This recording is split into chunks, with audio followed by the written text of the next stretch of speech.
Hi, welcome back to the Dylan Rounds case. Welcome if you're currently here in the live premiere. I appreciate it. Today we're continuing on with the latest discussions, additional thoughts, maybe a debrief to do with the Dylan Rounds official documentary, which I talked about and covered yesterday. If you haven't already checked the details out there, make sure to catch up on it. It was very important. Some interesting things developing out of it and new red flags which have never been heard before. Link down below in the pinned comment section. And as well, if you do want the links to the documentary, I've got it all arranged on my video from last night. So it's worthwhile checking out. And the links will be on the previous video in the pinned comment section, okay? Now, as we go through today's video, feel free to share your thoughts, opinions, reactions in the live chat box on the right-hand side of the screen. I'll be sharing with you additional thoughts and opinions by me of the documentary, both positive and negative, because it can be balanced up in some way or another. We can also look at the Find Dylan Rounds Facebook page to see a poster advertising the documentary, see what people thought about it in the comments there. Anything else to highlight? I mean, as for background stuff, whatever is happening in the background regardless. It's a blur to me for most part of it. Too locked on with the Dylan Rounds case. You get a few names popping in here and there. Is what it is. Fade away like a grain of sand for a sieve. That's pretty much it. So yeah, feel free to share your thoughts today. You got comments, leave them down below. If you didn't fully watch last night's video, feel free to catch up on it. If you want to rewind it back, you can do. The video will always be up there, public, for as long as possible, unless YouTube decide to screw me over in some way or another. You know what the funny thing was, though? The video last night wasn't limited or restricted in that sense. But this morning, it became limited. So YouTube's still really desperate to screw me over. It's embarrassing, okay? But yeah, I think, how should we do this? Do I just get right into the comments straight away? It's probably for the best to allow people to join on in, look at the key questions if there is any, and key additional info, and then I'll share with you my additional thoughts, because maybe I didn't elaborate enough last night, but we can bring it all together tonight, okay? Now, one other thing. There is another live premiere happening later on tonight, which goes into the early hours of the next day, okay? It's one of those chat rooms, right? The video not so significant, but the live chat box, because it's a live video premiere, so people can talk, people can hang out in the chat room. Hopefully people understand what that is. That video is coming later. I think it's at like 23:45 or something. You'll see it on the screen. Well, not on the screen now, but you'll see it on my channel page where it's scheduled. So you want to tag along, you want to hang out with people, feel free to do so. And you can talk about a range of stuff and you can mess about too, okay? As for today's video overall, it's not as focused as last night, but if people still want to share their thoughts on the Dylan Rounds case overall, in general, you're welcome to. You can talk about a few other things as well. But let's head on over to the comments of the videos a couple of days ago or so, just to catch up there and see where we're at. Right, I'm just going to adjust it to the newest comments, start from the bottom, work our way up. So this video was posted not last night, but the night before or the night before that. And we're just catching up because I never looked at it, okay? Well, the comments here. Please, YouTube, for the love of God. No, YouTube does not love me. What does that mean? How or why do they do it with no explanation? It's not fair to do this. What does limiting mean? Teachers, a wise one, meant as a compliment, and I truly do not know. How do I know? Right, okay. How to explain? I think I've already, I thought I've explained in previous videos. I'm not sure. Wait, this is a different video. I thought I might have explained it in the video where I titled it, It's All Going Wrong. I'm sure I mentioned it there and like with the Twitter thing too. Just let me know, okay? Right, so who is this person? Missing pieces of the puzzle. Never seen this person before, I don't think. Joined 1 month ago. Oh well. New viewer, shout out to them. So, Puzzle says, for the record, Corey isn't salty pancakes. He doesn't type that way.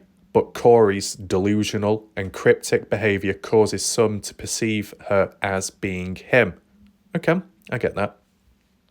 Corey did take part in Salty Pancakes community, relishing the recognition she garnered there for her insider stories about the Dylan Rounds investigation, but soon they began questioning her lack of evidence when Corey started rumour mongering his mods and sending Salty down rabbit holes of paranoia. Salty also raised doubts about Corey's stories and intentions, as she was not forthcoming with her proof whenever she made accusations. Okay. First and foremost, did I initially think that Corey was salty pancakes? No, because the way Corey was typing, it's very different to pancakes.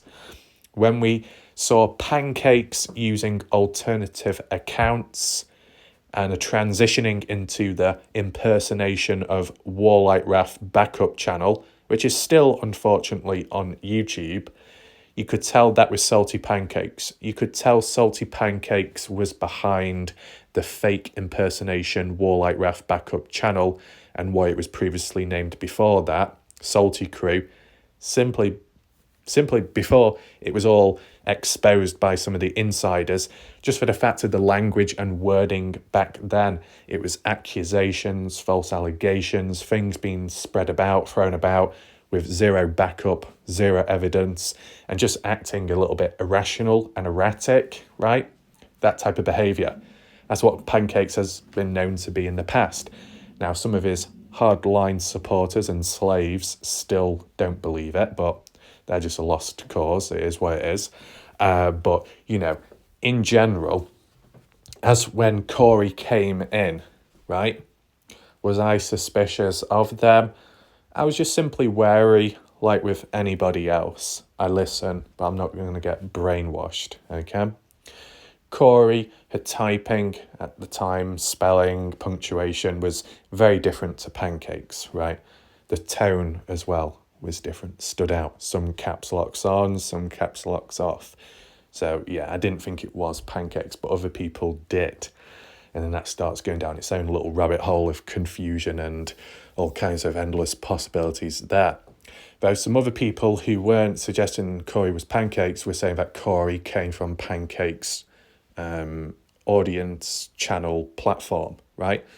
And as it's mentioned here by missing pieces of the puzzle saying from Pancakes community, acting as an insider with supposed evidence but not able to back it up. Right, rumour mongering led to Pancakes developing paranoia or something. Right, how do we say this? So missing pieces of the puzzle, what's her, in your mindset, what do you think is Corey's main goal in the Dylan Rounds case? To not find Dylan? To ensure that people don't find Dylan or get anywhere? I mean, Corey's own response previously was not in it for the drama, not in it for the conflict, just want to try and find Dylan. He meant a lot to us. He was a good individual. He was a hard worker, and that land out there as well and the farming, it would have gone well. And it's a shame what's happened has happened. And Corey wants to just bring that closure, whether it be directly to the family, which I guess could have been in contact with Justin Rounds, etc. Now, missing pieces of the puzzle, do you believe that when Corey said she's passed the info on to Justin, that isn't true? What's your thoughts on that? Just let me know down below. Even though Corey said she's walking away, stepping back, because she's been advised by somebody else, she actually made a bit of an appearance in one of my live premieres recently in the live chat, right? She did pop in. But hey, this is the thing. whilst we went through that phase of what Corey had to share, as for the Montello locals that watch my videos, what's your thoughts on what Corey says? Corey is saying that she's not from the area, but she knows a fair bit. What about the Montello locals that are within the proximity? Does it tie in line? Do you agree with Corey's comments? Let me know your thoughts down below. That'd be interesting to know. Anything else to highlight here? We'll just see what the responses are. Felicia saying, Corey has no proof for these so-called facts. They must be another psychic that thinks that they have it figured out. Skeptical. It's always bugged me that Corey didn't use the A in her last name. Oh. A in her last name? Oh, okay. I don't know. I wasn't really listening to that. Okay. Yeah. I mean, like, with this documentary coming on out just recent, does it redistribute the power balance or what? Because we've heard an alternative story, narrative, whatever you call it, by Corey. It's kind of flipped the case upside down. Some people are really, into it and believe and respect Corey. And then shortly after that, you had the documentary coming on in with that story. Now, what did I say? Yeah, I was saying how I was making a prediction, wasn't I?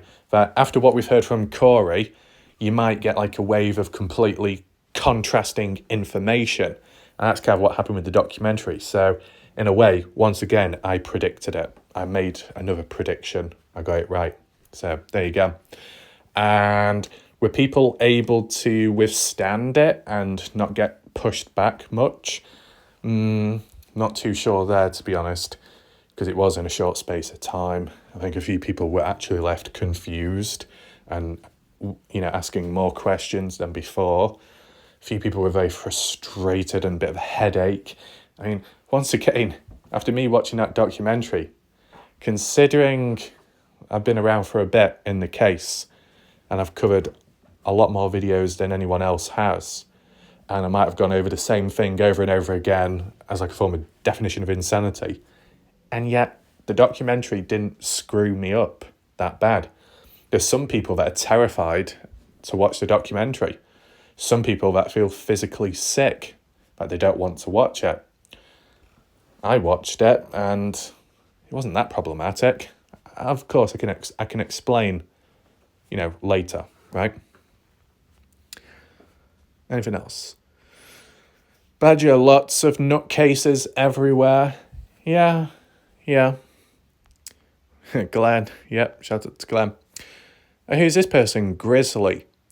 So first and foremost, not to get confused with Gizzy, who I used to call Jizzy, because I kept saying it wrong. Gizzy and Grizzly are two separate people, okay? Grizzly here saying they put Warlight Wrath in the Dylan Rounds documentary to make him look like a fool. I think they succeeded. What did I say back? Yet the fool is still standing, unlike some channels out there. Yeah, who is the real Joker? And you got people out there who can't have a leg to stand on because they no longer have that platform. Oh, that's a shame. But, who is this person, Grizzly? What are the comments there down below? I think JLR did a video that showed Brenner's trailer remains. Facts are bulletproof, salty. The facts that took you down. Good live, Warlight Wrath. Right, okay. So, possibilities that basically Grizzly originates from Jim Terry's community / and or Ty Corbin's. And then obviously with time and the way things have gone about, Grizzly, in a sense, detaching from my channel, which is normal. That's understandable. Yeah, I kind of sense what could possibly be happening. So did I end up appearing truly as a fool specifically in the documentary?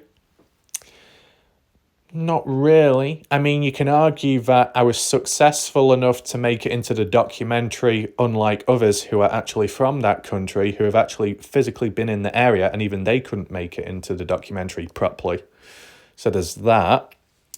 Um, as said, I can do my own coverage and provide a full length or a fuller video of what I was originally saying. I can explain that part. And I can provide a link as well. And I said that's still in the works. But, if Grizzly is saying that in more of a dig, saying that, oh, making him appear as a fool, they've done a good job because he is a fool. I mean, that all being said by a person called Grizzly and a profile picture of a dog which looks half out of it, which is probably overdosed with the tongue out. I mean, do you have a tail to stand on? I mean, you get what I'm saying? I don't know much about this person. For most part of it, they've not caused me any issues. I don't know if things are starting to break down now, but whatever happens, happens. But all I'll say is, a fair few people out there that do turn out problematic. The profile pictures aren't normally of their own face. So, hiding or so, can I take him serious? Not always. But, we'll see how things go with the likes of these individuals. As said, you'll get your own audience members, of course. You'll get your loyal people, your regulars, of course. Might be in smaller numbers, but, they're there. They should be acknowledged. Then you get the hybrid viewers where they, look at a range of stuff, which is normal once again. Then you get the invaders who come on over like a Viking clash. Then you get the spies and the informants that are sent out secretly. They're like the ones that lurk in the darkness, of course. So there's a range of different type of people, okay? And then you get the others that they originate or have hung around a bit and then detach away with time because of other events going on, which changes them a different direction. I've seen all the different patterns and cycles, so I kind of know what to expect. There'll be other people out there at times where they feel like they've been stabbed in the back. Of course, that 100% could happen to me, but I try not to allow it to happen, if that makes sense. I've seen with time a few people branch away, a few people kind of hypocritical, of course. Maybe in more recent times, some of the familiar names, the odd one that you may have seen, no longer present elsewhere. So does that. But once again, it happens. Okay, sometimes some of the more stiff-head people, some of the rejects, some of the degens, some of the cheapskates, etc., tend to be the most problematic, right? But they scuttle around like a group of rats. Whatever happens, happens. But with Grizzly having a profile picture of a dog, maybe that dog will chase the rats down. I don't know. But we just move on. We got Just Jan saying, I missed this one. You're the best, Warlight Wrath. Thank you for continuing to cover Dylan's story. You're welcome. Shout out to Jen. From the looks of it, good individual. Okay. So yeah, that's all good there. Just Jen. Jenny. I don't know if you prefer that name. Oh, wait, is this another comment? Oh, missing pieces puzzle. What's going on here? A lot of folks here are unaware of Corey Labar's past attempts to seek attention through making up elaborate stories without any proof. A while back, Cut and Shoot called out Corey on Salty's panel for her crazy lies and deceptive behaviour. This clip should help you see why some folks don't find Corey credible. Okay.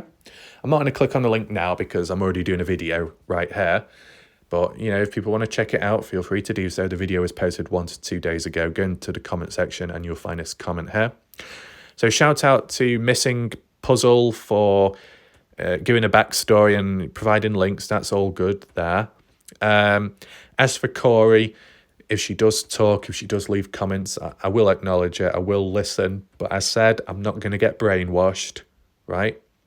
What I tend to do, okay, I'll listen to something, and then if I feel a bit unsure, or it feels a bit dodgy, or I spot a red flag, or a bit of a contradiction, or if it's hard to process at the time, I just let it sit for a bit, listen to what other people say, compare to the past, look back at Montello Locals and some of the key individuals that have assisted on this channel and see if there's a form of consistency. And if there is, that's positive, then it can be covered more on, okay? That's at least how I do things. Maybe it's different to everybody else. Cleo, you're welcome. Oops. Skeptical just starting to watch, looking for the orbs. No orbs tonight. That Jimmy Savile is a creepy dude. More paranormal, please. Okay. Oh yeah, that's the thing. Paranormal and UFOs, that type of stuff. Do I have enough material to be covering all that? I guess like nighttime recording footage, things in the sky, I guess you could do that, but it wouldn't be practical in a sense because, I don't know, it's like, because it's late at night, want to be sleeping, right? I don't want to mess up my sleep or health any more than what I'm already doing with the amount of videos. And I don't think it would be every day either, because if you're doing it late at night to record, you'd have to upload a video the next day because it would take time.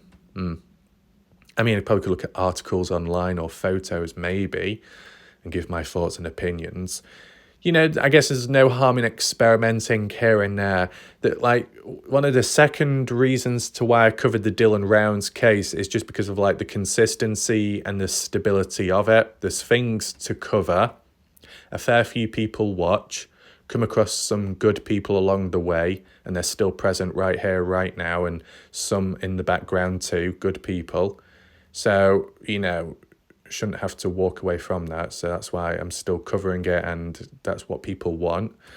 If it came to a point where there was like a complete dead end, which, to be fair, we have come very close to that not that long ago, but there in between has been burst of new info and things to look at, which has been a positive. But, you know, ever reaching a dead end and people genuinely want to move on to something else, that can be done. It has already been done in the past, right?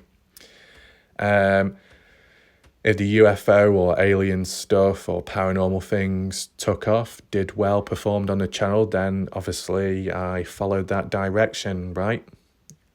You know, it's kind of common sense. You do something and cover something you're interested in, and if it ties in line with quite a few people watching, then you're doing something right. You know what I mean? That's why I've been doing Idaho 4 here and there in the background. I even did a missing person case of an individual being found on one of the past videos. You know, just these little, well, first of all, spreading awareness so people are aware of what's happened or if something has been resolved or not. Then the second factor of seeing how do people respond to it on the channel. And then thirdly, is it worth continuing, right? Because, you know, you got to think of practicality of it. Idaho 4, not practical, but no harm in covering it every now and then. Any other missing person case, I'm not really sure. You know, there'd be many people interested in many different cases, but that's not practical. You want to try and find a case almost everyone is interested in, right? Kind of like the Dylan Rounds case right now. When I was covering the Kenny Veach case, whoever was around back then wanted Dylan Rounds coverage, so that's why it was done. And then that led to introduce to many more people along the way. That's like the way I prefer doing it. In fairness, the odd videos I've done here and there of gameplay, mobile game, Watch of Realms, not received the best audience or outcome or like to dislike ratio. It's been pretty bad, but it's been kind of fun to make those videos and casual, but at the same time, maybe rewarding in other ways down the line, depending. Like, at least in the past, for me, when it came to playing games and stuff, to be able to like make games and then upload them to YouTube, walkthroughs or random gameplay highlights and all that, it's fun to do, right? It's fun to do YouTube. and it's fun to tie it in line with the theme of gaming, because that's what I'm all about. That's what I've done. Gaming since the age of 4. Over 800, 900 games owned, played on Xbox, PlayStation, you got the Wii, you got the PS4, not PS4, PS3, Xbox 360, PS2, Xbox One, Xbox One S, computer, all kinds of stuff going on, okay? Gaming has unfortunately gone downhill ever since 2016, 17, and I'm really annoyed by that beyond, okay? You look back at my old videos and you'll see exactly what I was talking about. As well, as a little heads up, if anyone's wondering, like when people say the way I talk and the things I come out with and my mindset, how people can't believe that I'm only 23 and this is how I think. As a heads up, what I talk about and, the things I say, I was doing this at the age of 14, again. If you look back at my past videos, so if you look back in 2014 or 2015, the things I was saying back then, it could be dark, could be mysterious, could be very, very extremely deep. What I was talking about back then is like what I'm doing now. So, I did it much earlier on than other people think, okay? Anyway, bit of a fragmented flow this, but screw it. Where are we at here, though?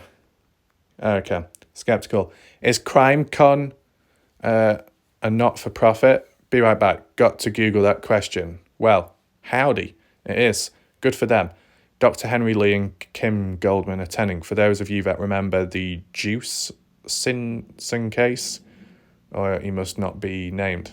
Well, not heard of that. Skeptical here. In my opinion, Wallite Raff was featured. Oh yeah. Actually, do you know what? First of all, screw me. My mouth is so dry right now. I've had liquid, but my mouth is so dry. What is going on? I mean, my mouth is more dry than the backside of a camel's rear end. Don't know why. It's probably from all the talking yesterday. All that talking for nearly 2 hours long. No wonder why. Huh. But what does Skeptical say here? In my opinion, Wallite Raff was featured in the documentary because the creators secretly believe Wallite Raff has the best coverage no matter what the case.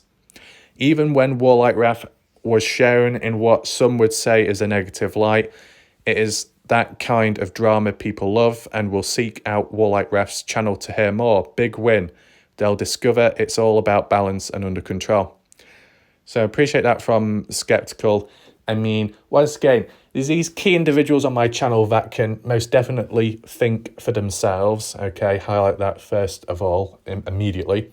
But as well, although, yes, it can be interpreted as biased, let's just be honest. But, people like these are good people. Like on the spot, quickly. You got Matt Lingo, you got Tom Evans, you got Indiana, you got Skeptical, you got, who else was there?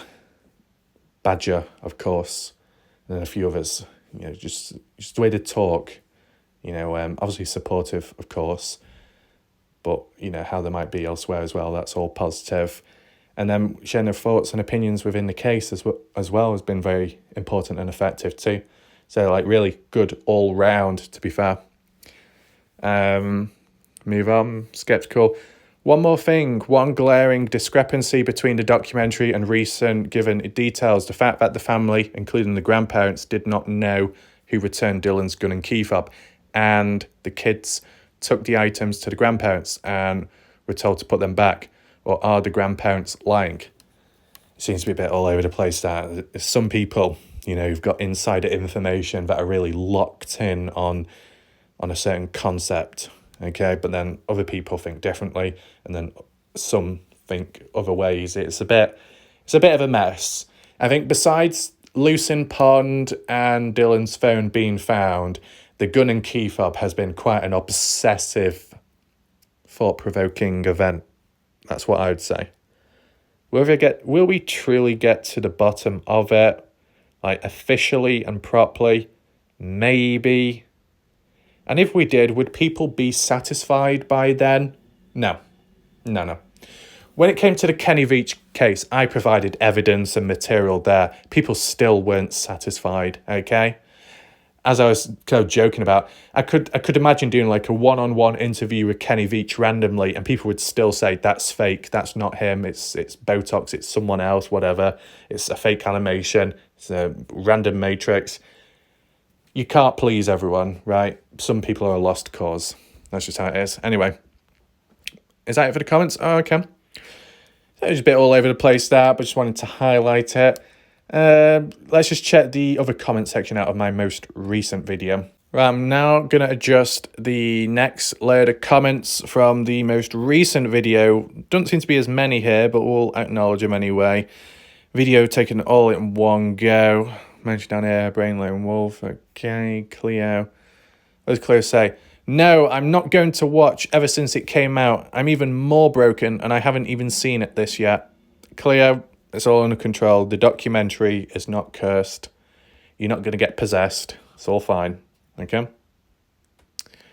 If you want it in other words, or if there's anyone else in the chat or lurking in the background, if you want a bit more reassurance, if Nancy needs some additional reassurance, basically, Daddy advises you that it's all okay. Okay, Daddy welcomes and says that it's fine. You ain't gonna get hurt. It'll be fine. No problems, no issues. It's all fine and controlled. Don't worry. Is that better? Anyway. Christy says, the time has come for me to step away from the Dylan Rounds case. I will not watch the documentary. In my opinion, it was too early to do a documentary. The case is not even solved. Why should one do a documentary and the lengthy thing before the body of Dylan was even found? You all know what I think about it. For me, there is only one reason why people would do that, and I don't like it at all. We'll see in a few months. I will follow all your other stuff if I manage to stay awake in the middle of the night, and I can't wait to chat in the free chat once again. I don't know what the free chat means, though. Response. Correct, Christy, I agree. Do you think I should go watch it? Well, like Raf's something is trying me not to. Jacqueline, I won't be watching it either. I said at the time it was first mentioned that it was too early for a documentary. Okay. So I'll explain to you why I watched the documentary shortly. I'll also explain to you my initial thoughts after watching it, okay? That's if you're still watching. But, it's good what Christy has done here. Just simply, explaining why she might not be as active or present in the chat anymore. So that's good because, with other people out there, they just fade away like that. Other people just piss off, right? And they don't even explain. And then it comes a mystery. And sometimes it's done in a bit of a snaky way, as we've seen. But here, Christy, straight to the point, simply explaining, understandable, that's fine, okay? And Christy, there will be, I guess, obviously still dodgy videos here and there, of course. And I don't know if you heard it earlier, but there is like a live chat room, free chat, if that's what you're referring to later. But it might be a bit too late for you. But, if you can catch it up at some time, maybe it's possible. It was going to be earlier, of course, but then this video came out, so that's why I had to prioritize this, okay? Anything else? Oh, Inspector Gadget, but Lucin has the colourful town of Montello. Okay. King Samoan, TRT Vita, hold it down, Uso, you're upsetting the Wanglers. Tribal Chief, it must be done. Bloodline has changed. Allegiances have been pledged elsewhere. Is the bell up on the title? Maybe. Yeah. Hold it down.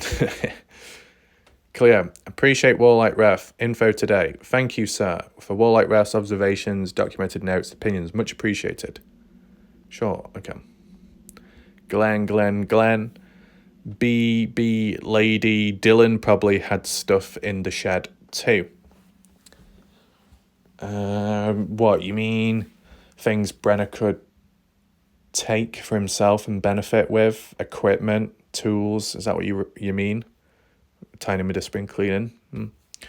Son, shout out to Son, not seen them for a while, saying, hello, Raf. I totally agree with you about the red flags and inconsistencies in the documentary. It left me asking why. Okay, fair enough. Right.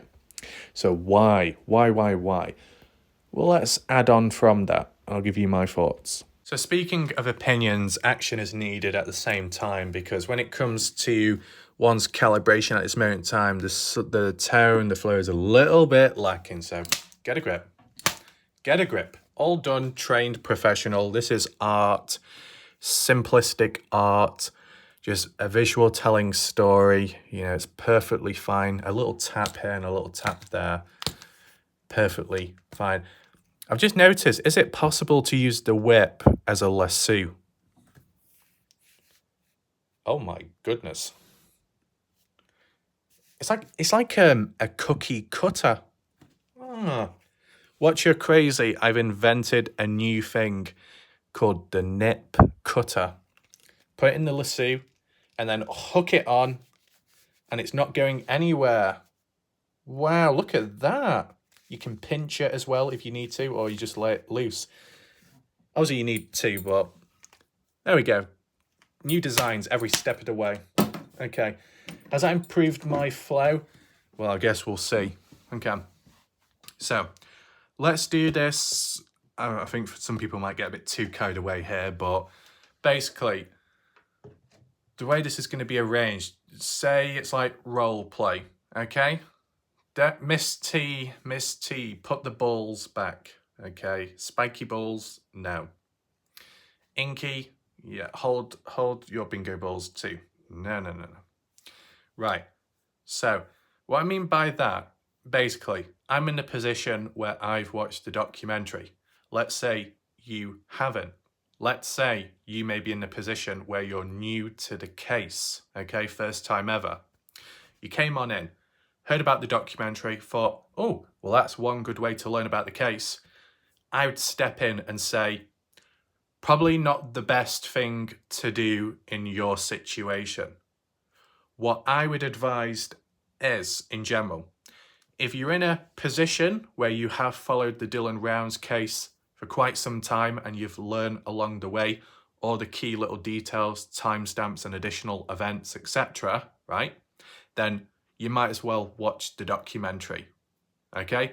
Because most of what you may know isn't exactly included in the documentary. So you're not really losing out on anything because you have gained the knowledge you have gained, okay? You could be left scratching your head as to why was it not included? What's the reason behind that?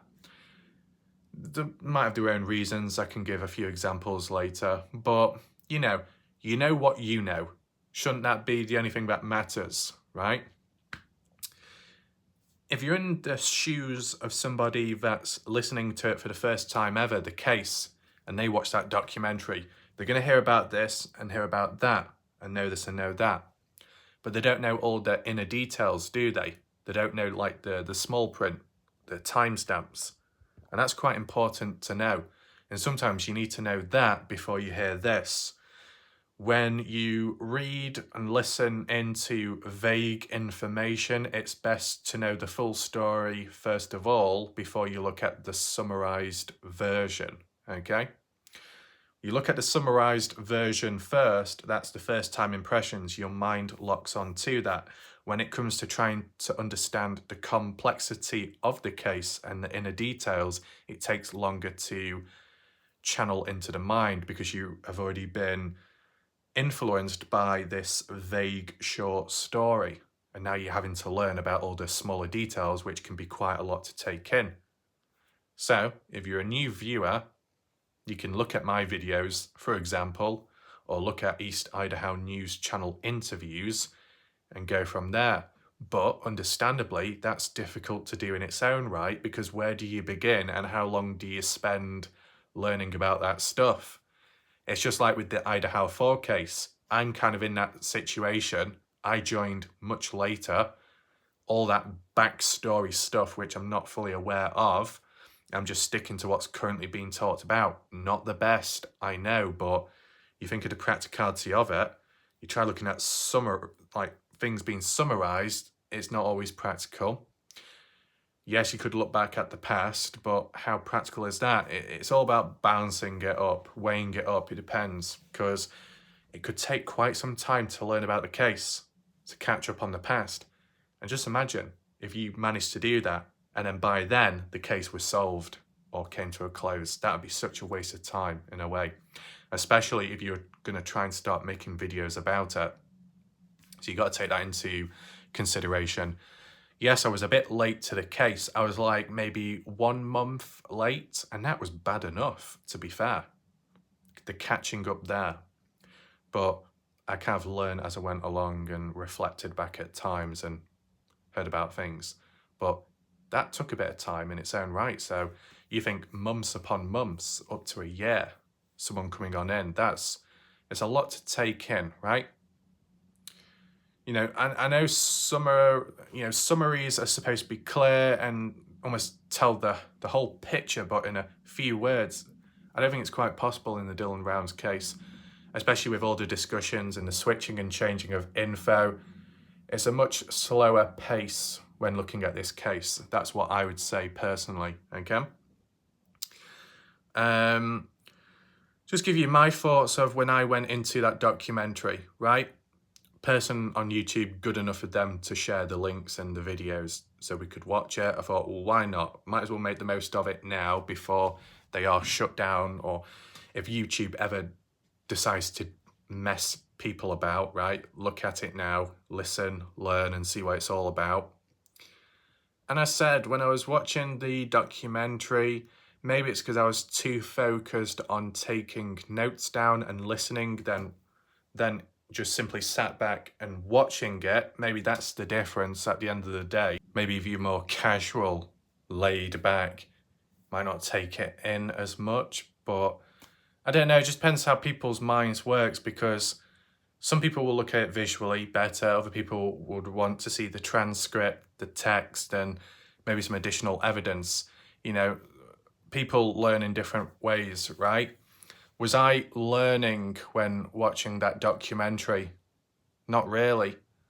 Well, I didn't have the mindset at the time that, oh, I'm watching this documentary to learn about the case. I was watching the documentary simply to see what was being talked about, and was there any mistakes, or from my knowledge, my awareness, or was there any additional key points which may have not been touched upon before. So I was a bit more focused and locked in with that. So if other people aren't, then people may see it in a different way, positive or negative. By the end of that documentary, I'd say it had ended abruptly, but at the same time, it probably ended at just the right time in a sense, because what's truly happened after the 3rd of March 2023? Not much, really, not much. So maybe a true documentary comes out in the future, maybe. To respond back to Christy and a few other people's comments about, is it appropriate for them to be making a documentary about the Dylan Rounds case when he's not been found yet? Probably, in a sense, not the best timing. Maybe it seemed worse back then because it was being talked about back then. As for when the documentary was actually recorded, I'm not quite sure when, okay? As for part 2 of the documentary, it would have had to have been sometime in 2023, right? Later, for him to acknowledge at the end, saying that on the 3rd of March 2023, that Brenner was officially charged with the murder of Dylan and desecration. So that. But, you know, I'm sure in the past Candice Cooley said, part 1 is coming soon, part 2 will be in the future. Kind of makes sense because of what was being talked about in part 2 was later on. Right. So if it truly was recorded and all done much earlier on, then yeah, it doesn't seem as appropriate. I can agree with Christy there. If it was all done later on in 2023, not as bad. At the end of the day, the overall message of that documentary on Dylan Rounds, yes, it could be considered a documentary, but really, all it is a summarised, bless me, Tyler, what is going on? Is it the orbs around me interrupting my flow? The flow today has been appalling, okay? So apologies about that. But what I was trying to say is the overall message and theme of the documentary, if that's what you call it, it's literally just a summary without the timelines exactly.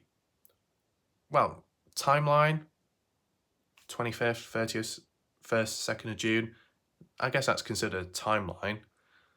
A timeline which isn't fully complete. A timeline which is missing key things. Okay, I think that's what you'd call it.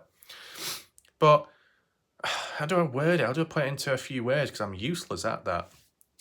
The documentary is literally like a rough summary of all the East Idaho news interviews we've heard over time. But with some of the key details being absent, that's an issue in its own right, end of the day. I think one thing just to simply acknowledge is, if you are in a position where you supposedly know of the truth or supposedly know of all these extra details with time, and you're watching the documentary, for most part of it, you're probably just simply going to be left scratching your head wondering, why was that not included? Why wasn't this, etc. But at least the one positive thing to acknowledge is, at least you know about that other stuff, but you've heard about it firsthand back then.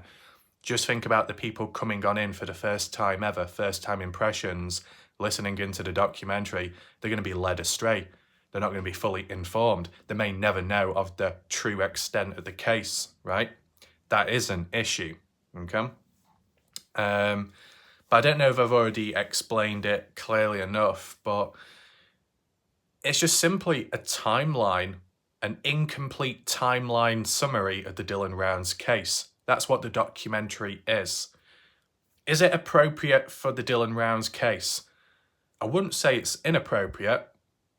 The idea of making a documentary on a missing person very early on seems a bit inappropriate, yes. But when it actually came out, the documentary, it was much later on, so it doesn't seem as bad. As for the contents of the documentary, at least aligning with what I've heard with time, yes, things are mentioned which I've already heard of back then, that's okay. I didn't feel there was as many contradictions or as much hypocrisy as like what I might have seen in more casual interviews with the likes of Candice Cooley back then. It seemed maybe a bit more refined in a way here, but without the added material, which is a negative. So really, timeline summary, telling the story of the Dylan Rounds case from start all the way up to when Brenner was officially charged with the murder. That's it, okay? That's all it's really talking about. It's not going on about the documentary of the Find Dylan Rounds or the Dylan Rounds legacy or any of that background stuff or court hearings, court trials of Brenner. It doesn't go into any of that. Does that come later? I don't know.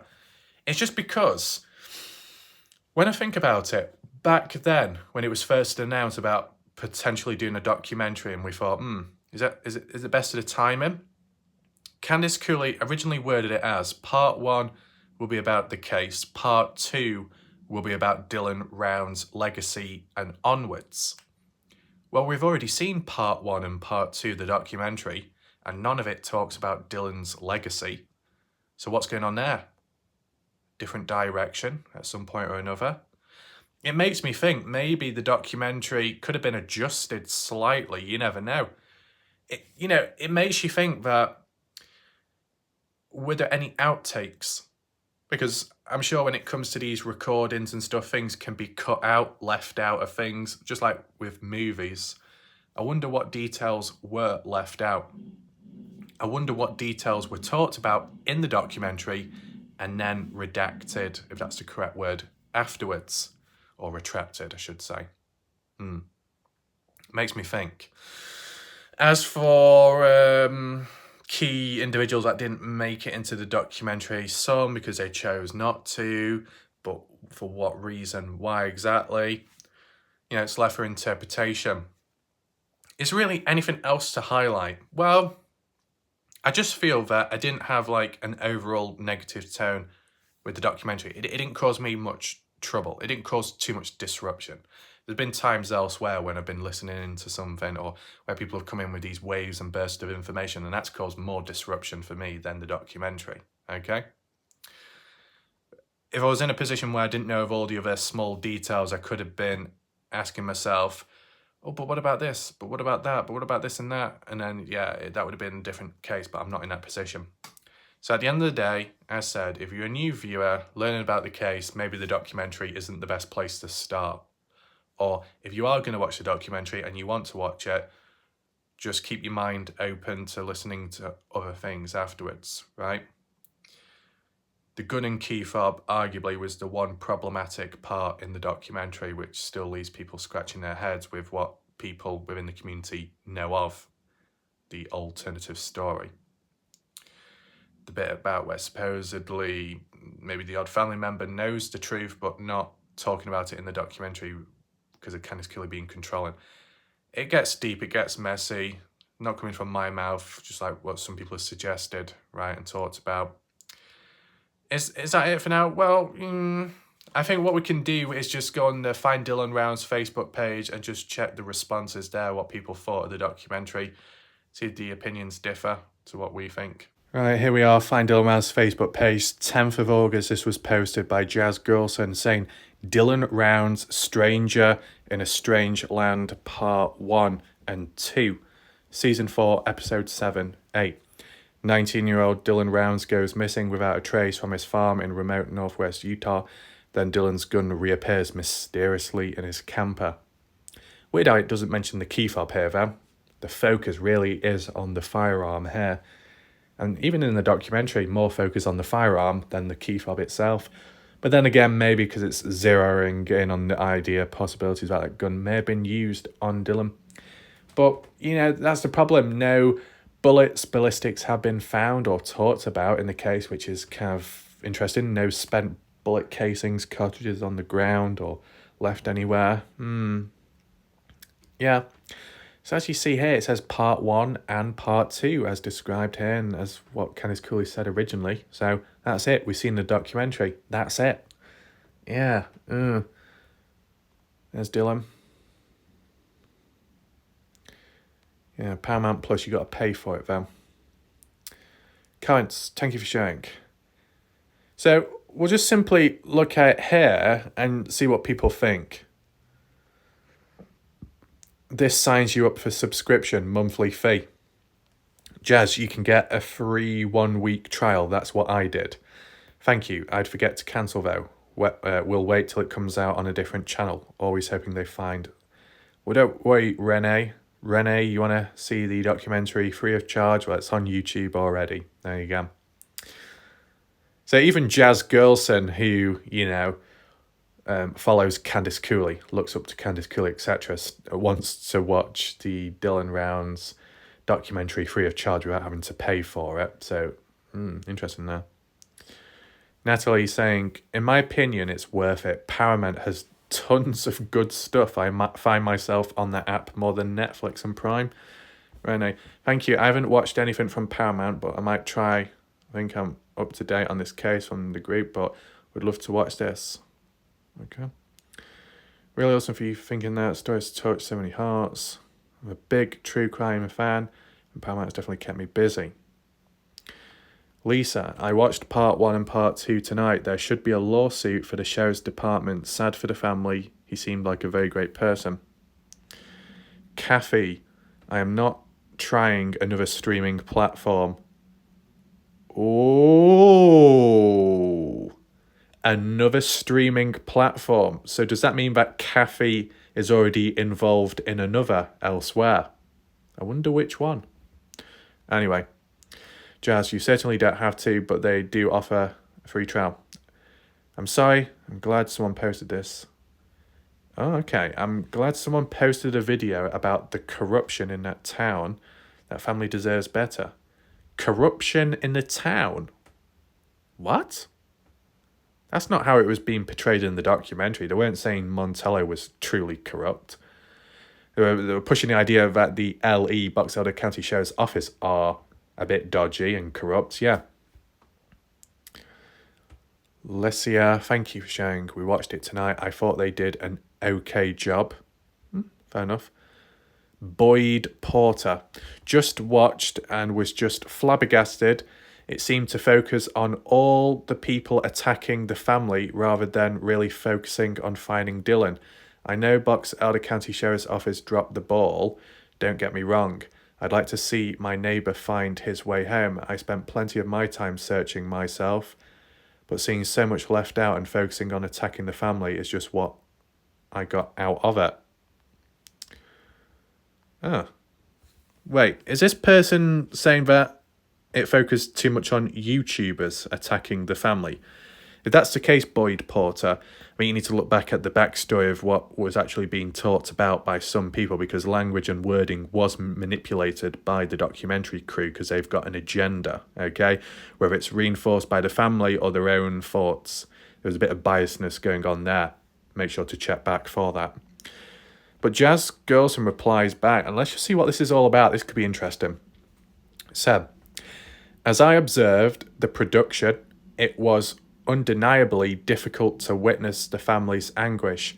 My affection for them runs deep and their pain resonates with me. During this whole last 15 months, I found myself truly amazed by the unwavering support of the online community, which rallied behind the family through emails, phone calls, and postcards, all aimed at bringing attention to Dylan's case. Equally impressive was the locals' community's dedication.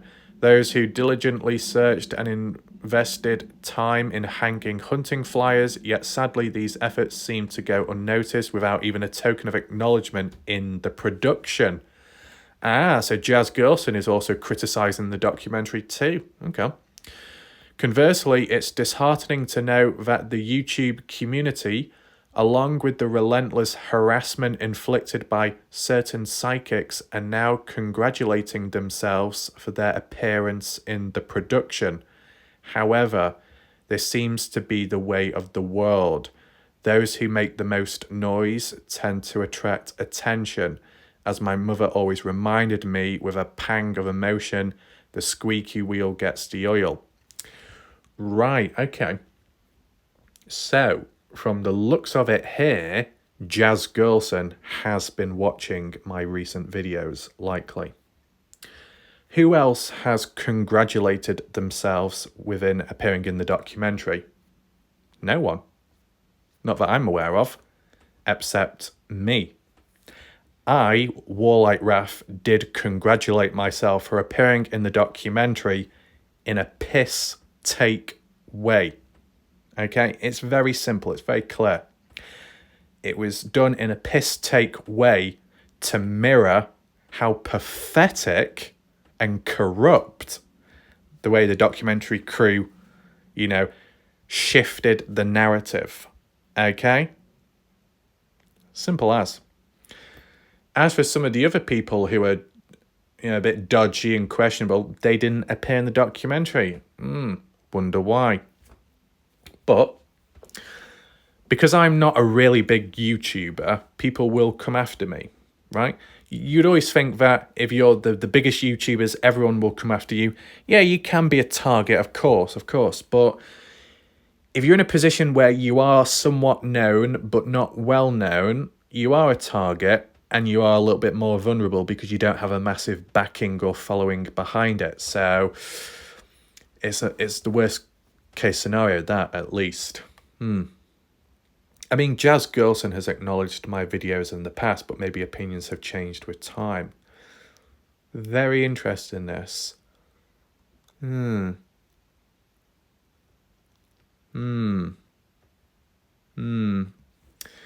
else to mention here? Disheartening to note that the YouTube community, along with the relentless harassment inflicted. To Boyd, the local residents and the compassionate online community, I want you to know that your actions are seen and deeply appreciated. The family recognise your contribution and you hold significance in its journey. Dylan's narrative stretches far beyond what was shown across the globe. Yeah, my coverage because I'm across the globe.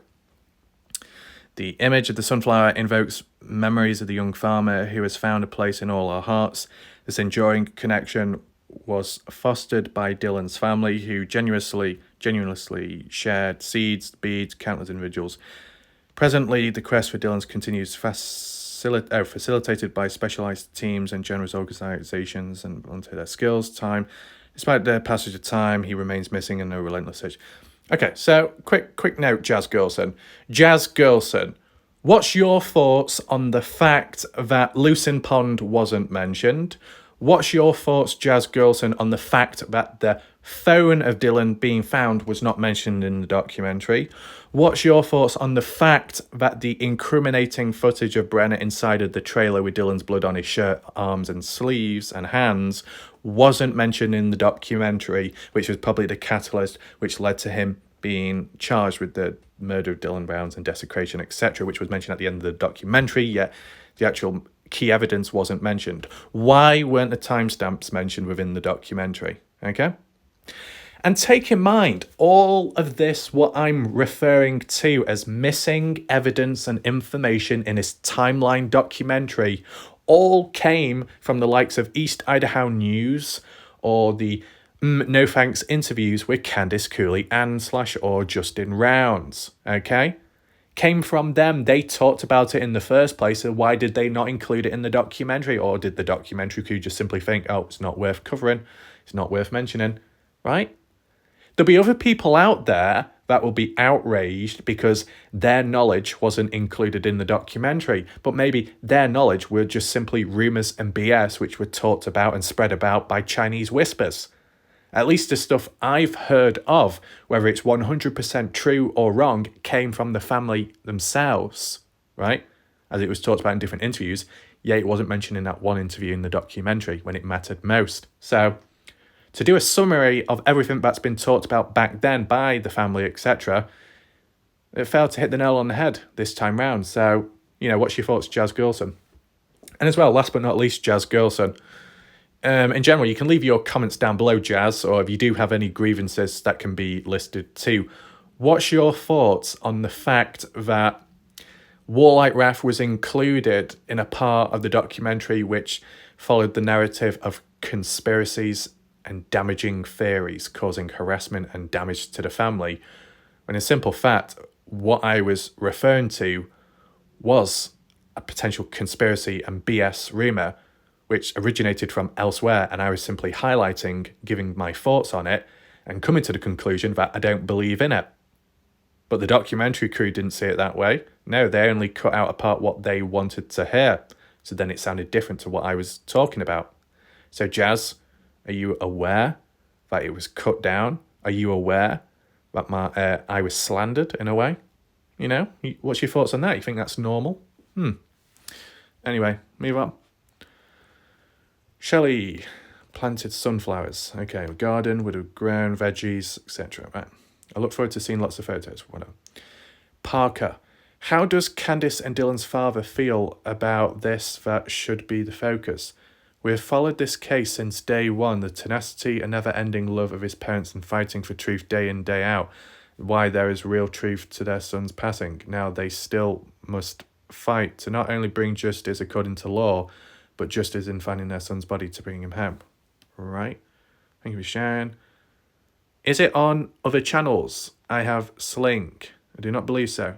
See, this is the thing, Jazz Girlson and, other people that think that YouTube is a really bad place overall for the Dylan Browns case. If you are aware and informed, you can watch the Dylan Rounds full documentary, part 1 and part 2, free of charge. You don't have to pay for anything. You don't have to sign up on any platforms or anything like that. You can watch it all free of charge on YouTube. You type it in, or you find that channel, as I said, or you go back to my previous video where the links are distributed, and then you can watch it. Be grateful for that, okay? Even if people don't agree with Doug, no thanks. As YouTube can be called out, criticised in general, I guess the family and maybe some of the documentary crew need to understand and remember that some of those channels provided a platform for the family to speak on, to share their voice. Was it Zavgirl? I think maybe Zavgirl did it in the early days. Did Queen Bee or something? Or was it somebody else? Some other obscure channel really early on.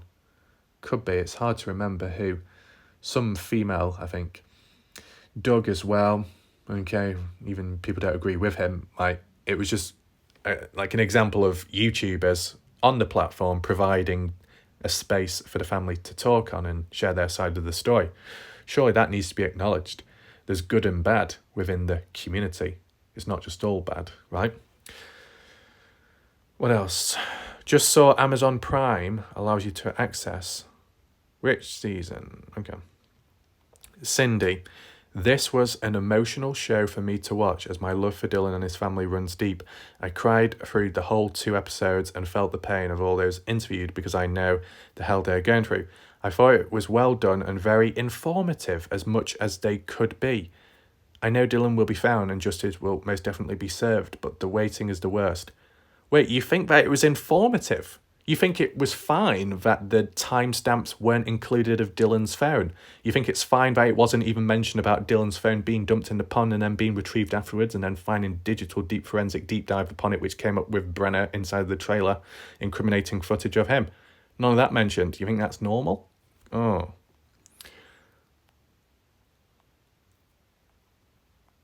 You have Amazon Prime. Right, so all these people want to watch it, as said, on YouTube, free of charge, all under control. How come nothing was mentioned about... okay. Will there be a part 3? Interesting question.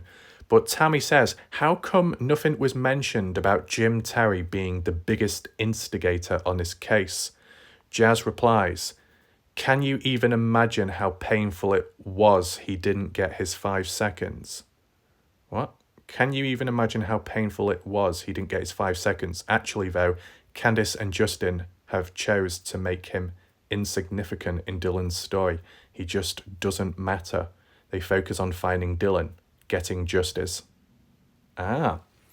So, yeah. And Debbie, it was nice getting to see the grandparents and hearing them speak. I had not seen that previous. Yeah, I guess maybe that's the only positive, that you saw the grandparents speak for the first time. You saw their faces, their emotions, body language. Yeah, you can at least highlight that. I get that.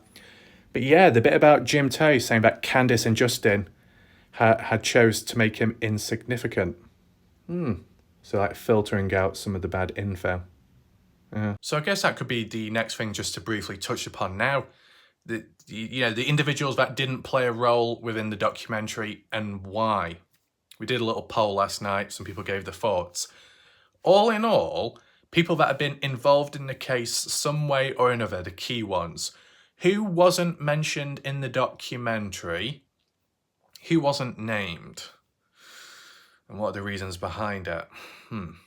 Well, technically I played a role in appearing in it. Salty Pancakes did as well. Zavgirl, technically, because of her face being on screen. Some of those psychics, whoever the hell they are. Yeah, they played a role. No thanks, Doug. Did he play a role in it? No, not at all. Not one word or anything mentioned. Why is that? Well, I assumed the documentary was put together and recorded before Doug's channel got shut down and he got in trouble and faced consequences. I guess so. Could it have been scrapped and pulled out because later the documentary crew or the family found out what Doug had done and what happened to him? And they thought, let's going to tarnish the reputation of this documentary and Dylan, so we best pull him out of it. I don't know. If anyone can fill that in, feel free to do so. I mean, if none of that mess happened and Candice Cooley, at the time was on side with Doug, wasn't she? Doug provided a platform for her to speak on and do those interviews. So she was appreciative of it. And Candice Cooley was messaging Doug in the background, just with the case and, just seeing how one another is. And that's about it, casual conversations. So you think they're on good terms. Doug's in her good books, so why not mention in the documentary? Maybe because of what Doug has recently, the trouble he's been involved with and the mess going there. But then again, Zavgirl made an appearance in the documentary, and the whole autopsy photos going on in the background didn't really change much. But then again, Zavgirl probably didn't have a choice, neither did I, appearing in the documentary. Do I find it too problematic that I appeared in the documentary? No. I mean, for the wrong reasons, but in a positive light, I made it in the documentary because I covered the case extensively and helped keep it alive more than anyone else. 366 videos made. So that is kind of justified there, but the way it was fitted into their narrative at that moment was incorrect. Okay, so that was the one thing that went wrong. But at the end of the day, I wasn't credited in the documentary. And people could say, well, that's unfair, that's not good. Normally, yeah, it would be unfair, but you think a positive can cancel out a negative. So the fact that I appeared in the documentary and it was worded in a negative, incorrect light, it makes me look bad.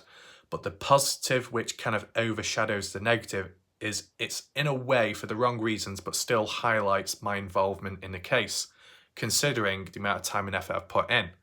So you can turn a negative into a positive there, right?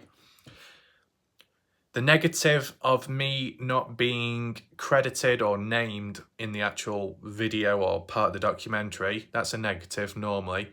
But the positive of that, the positive which counters the negative, is maybe because under the conditions I was portrayed in a negative light, it's probably best I wasn't exactly credited, so I can keep a low profile and the heat levels aren't high. Negative, positive, positive, negative cancels each other out, all under control. Hopefully that made sense in the mind. It makes sense to me at least, okay? But yeah, there are people that didn't make it into the documentary. No thanks. Why? Is it because of his own trouble he's got into? Is it because he opted to not appear in it? Don't really know there. He was in Candice Cooley's good books in the past, so I'm surprised he didn't make an appearance in some way. As for Heavy D making an appearance, that's to be expected because Heavy D is a big channel, pretty well known, assisted Candice Cooley in the early days, right?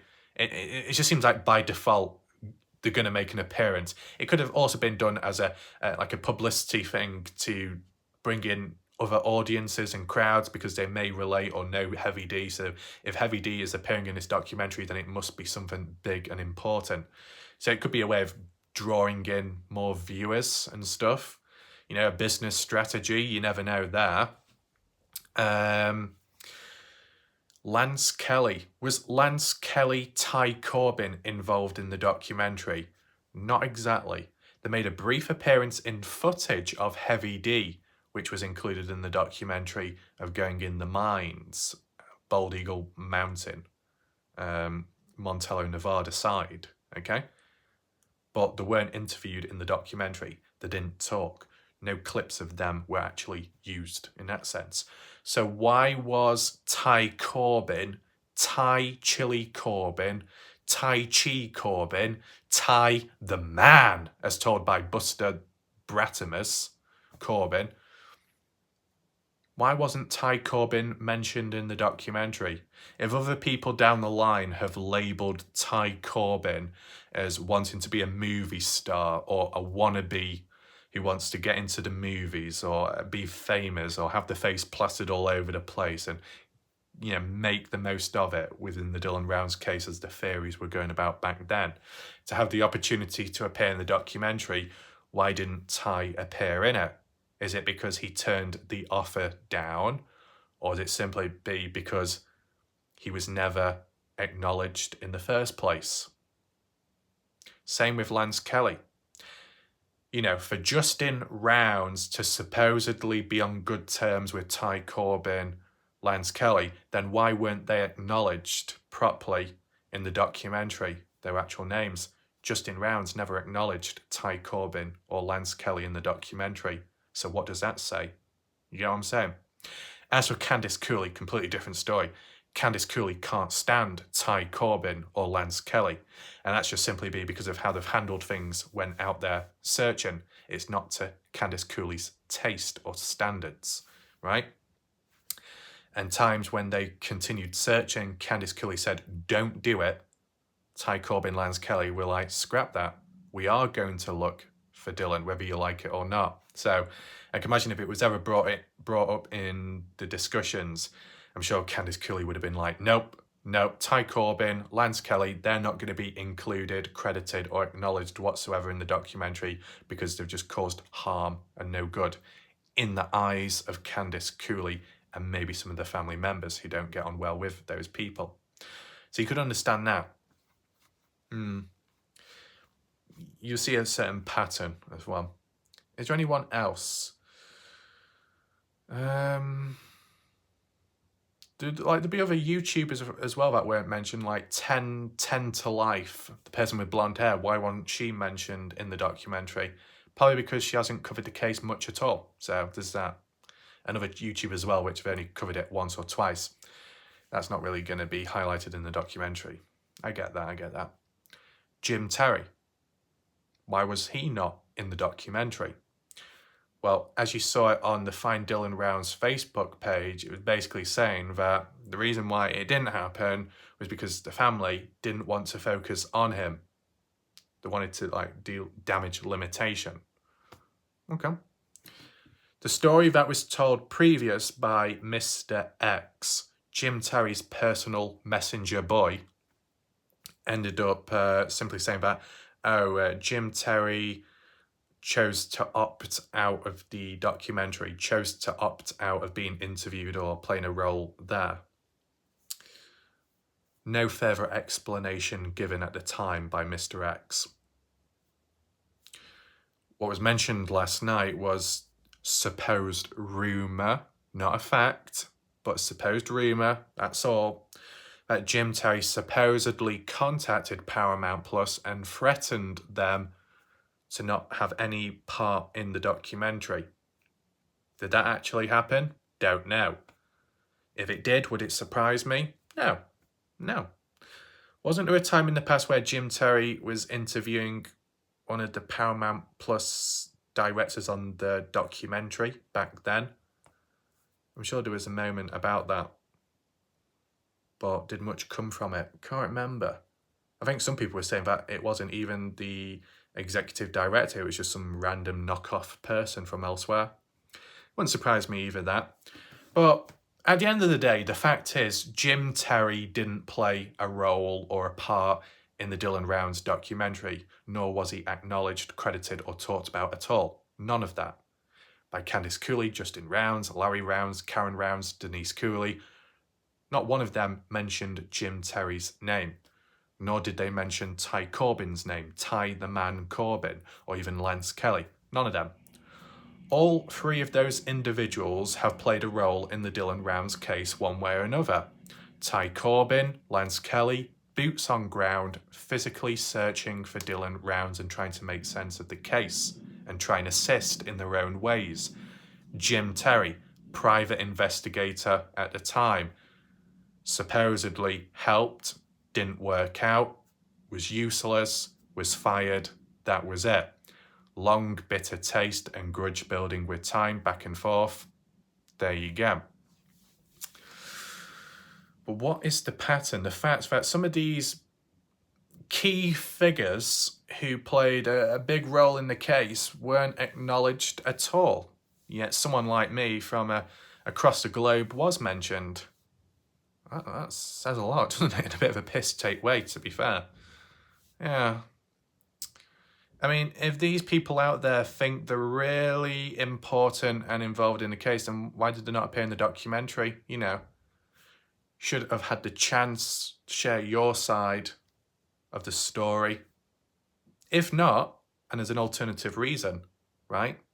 Because the family don't like you, then you're probably not going to be included in the documentary, right? And on top of that, you can highlight there could be a form of biasness, which then can harm the credibility of the documentary overall, right? But what else did I see? There's some comments elsewhere last night saying that Jim Terry never opted out of the documentary because he was never invited in the first place. Like, the way I see it, at the end of the day, for Jim Terry to be so focused on the Dylan Rounds case at a point in time, not all the time, but at a point in time, okay? And then doing some coverage here and there. There's a few slight contradictions. Jim Terry saying he's like one of the main roles and influential figures within the case of finding the truth and finding the evidence and being right all the time and being right from day one, figuring this out, retrieving this, interviewing that person, getting hold of it all, getting all the material, that he is the man, that he is the one who's been pivotal in the Dylan Rounds case. And yet for someone to be in that position, or at least think they're in that position, and to not appear in the documentary, could that be interpreted as Jim Terry acting cowardly? Supposedly having the opportunity to appear in the documentary and choosing to opt out when he himself considered him as the main figure in the Dylan Rounds case when it came to solving it and getting the truth. And then when you supposedly have the opportunity to put yourself out there, you back away. Doesn't that seem a bit cowardly? I mean, Justin Rounds in the past called Jim Terry a coward, so is this yet like another example of it? I say, it just depends how you interpret it, okay? I mean, yes, I appeared in the documentary, but that was by no choice. No choice, I appeared in it, whether I wanted it or not. So, there you go. But I don't see it as the complete end of the world there.